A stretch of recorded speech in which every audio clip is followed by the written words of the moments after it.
continuing the exploration of the mind. Now, mind is like an iceberg, where there is a part which is floating above the water, which is the conscious part, and there is a deep part underneath, which is actually huge, like a mountain. Now, in psychology, we can call it the unconscious mind, we can call it subconscious mind, or we can give it layers and names, but I just call it the deep mind, the deep psyche. And the deepest aspect of our mind does not care about what is right and what is wrong. It simply conforms to a pattern which it thinks is familiar. Not things which it knows is familiar. It just goes for familiarity, even if the experience is painful. So all the childhood memories, traumas that we have experienced, it unconsciously seeks that. And accordingly, a corresponding behavior manifests in the conscious mind. So let's say that you have a fight, an argument with a loved one, person you are in relationship with. Let's say they make a comment about your past, about your dressing sense, about the food that you eat, or make a comment about your family or something like that. And immediately there is a reaction that comes, and that reaction is like a defense. Now, even when we know that reactions are not helpful, they do not change the other person, the mind is so habituated to seek a familiar pattern that it automatically unleashes a reaction, because it thinks that that is the way it's going to counter that situation. So we immediately respond with something negative, something hurtful to the other person. And after that, there is a period of silence and regret of one's behavior. Both parties then regret that, okay, this should not have happened, we should not have behaved in this way. Again, that is also an experience that is familiar to the deep mind. And beyond that, there is reconciliation, where we apologize to one another and say that, we will not repeat the behavior again, and that we used some information from their past to attack them, and we'll say we'll never do that again. And we experience a kick of union after all that disconnect with the reactions and the fight and whatever happened. So mind is experiencing this constant state of pleasure and pain. It is hooked on to that cycle of pleasure and pain, which is intermittent. And generally the moments of pain are longer than the moments of pleasure. So mind is always, waiting for actually a painful experience to again re-experience the pleasure of union, a pleasure of reconciliation. But this is a trap. This is a trap, because mind does not want to get out of it. While we may say that we don't want conflict in our relationship, but our actions do not match our words most of the time. We say that we are working on ourselves. We are studying this scripture, that scripture, we are listening to lectures from great masters, we are reading books for self-improvement. But what happens in that particular moment when, let's say, something externally hits us, the primitive defense system gets activated. And when that gets activated, its only job is to just hit back. And the hitting back is to just protect oneself. So there are deep feelings of unworthiness. There are deep feelings of shame, blame, guilt, malice. This is all trapped in that mountain which is underneath the surface of the ocean.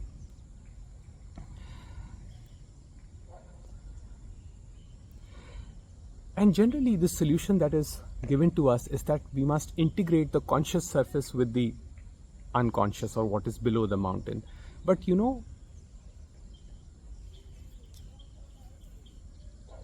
the one that is trying to seek a solution to that problem of integrating the mind is also the unconscious mind.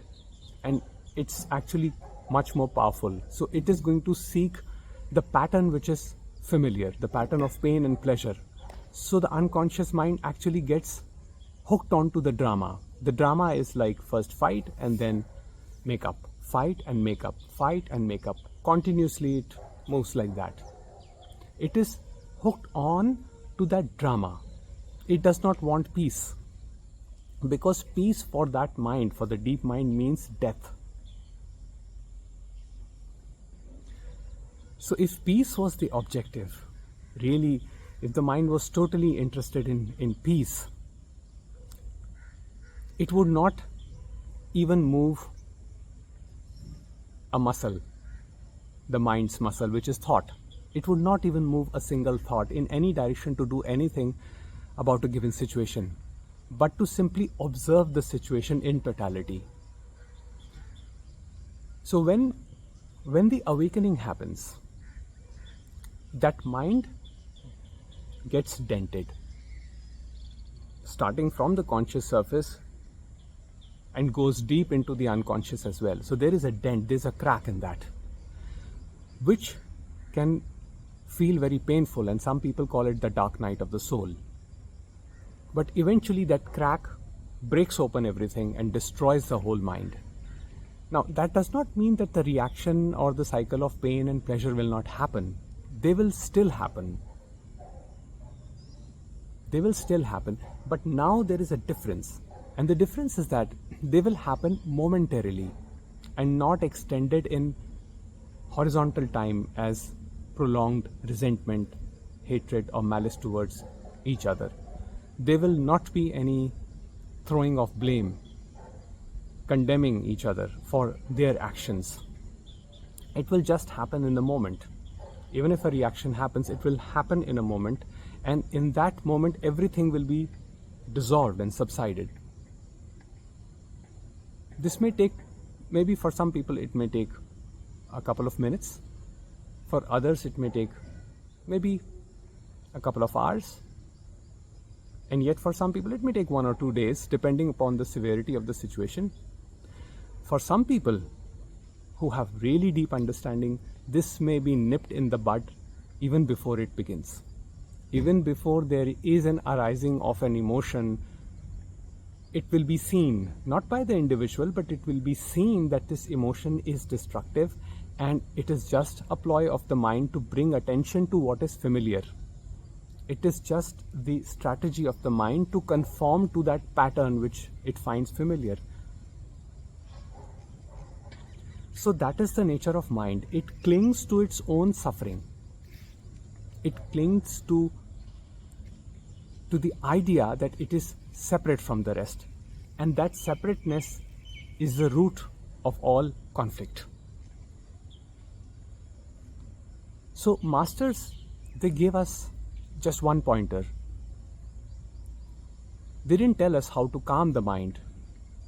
They just said, examine that from where this I sense arises, the sense of me arises. And they say that look at this image. And when they say look at this image, that image includes the complete iceberg from top above the ocean to the bottom. Which means that you can practice meditations, affirmations, yoga, which are all beautiful practices, by the way. And I too practice them. So nothing wrong with them. But they will only address the conscious surface of the mind. They will only keep the conscious surface of the mind cool, which is fine, which can be done. It's a useful practice. But when it is seen that mind is way beyond what we think, there is a recognition of an awareness in which the whole iceberg has manifested, which is the ocean. And the recognition of that ocean itself begins to dissolve the iceberg. It's not that the iceberg has to be broken through effort. It's not that mind has to be killed through effort. In fact, mind becomes strong when we apply effort. The more practices that we use to destroy our reactivity, the unconscious actions that arise out of us, the more reactive and unconscious we behave, because we get frustrated in that process, because we are using thought to destroy another thought, which is not going to work, because thought is the root of it all. It is the root of all conflict, because thought creates the thinker, the notion of a separate thinker. And there is no separate thinker, there is only thinking happening, which itself is neither good nor bad. It is simply a happening. So when this is understood, there is no need to integrate the mind, but to see that mind as a whole is a mirage that arises in the ocean, or let's say in the desert of consciousness. And consciousness is fundamental, because everything happens in consciousness. And the recognition of consciousness, that means things the way they are happening. That means the recognition of essence behind the things. So when we, let's say when we have an altercation with a loved one, okay, then if we are identified with an image of that person, that this is my wife or husband or parent or child, if we are identified with that image, then there will always be a conflict, because we are reducing them to something very limited. But when we see that the essence that powers them is the same essence that powers me, myself, then this whole dynamic changes. Then the other becomes a mirror. They become a mirror. Every relationship is a mirror, where we see only our actions. We see only ourselves. We do not see the other. So when that is recognized, that itself begins to melt the iceberg. And when the iceberg melts, then what happens is peace. Then what happens is true compassion. Then what happens is the real understanding, which is not born of thought, but which is a deep knowing of one's own amness, beingness, isness. But till we are identified with an image, which is composed of memories, sense impressions, thoughts, we always create this separation between me and the other. And that is what the mind, the deep mind thrives on. That is what the unconscious reactions thrive on. That's why they happen. So when that mind is seen in totality for what it is, it eliminates conflict. Now I understand that this is a very complex topic, because we are using the mind to explore it, and it requires a lot more. It requires more time to explore this in detail, and perhaps there will be a talk, Zoom talk, in the time to come. So right now I'm settling down in a new location, so it's taking time, but very soon we all will meet and talk about this. I wish you all a very peaceful day. Take care.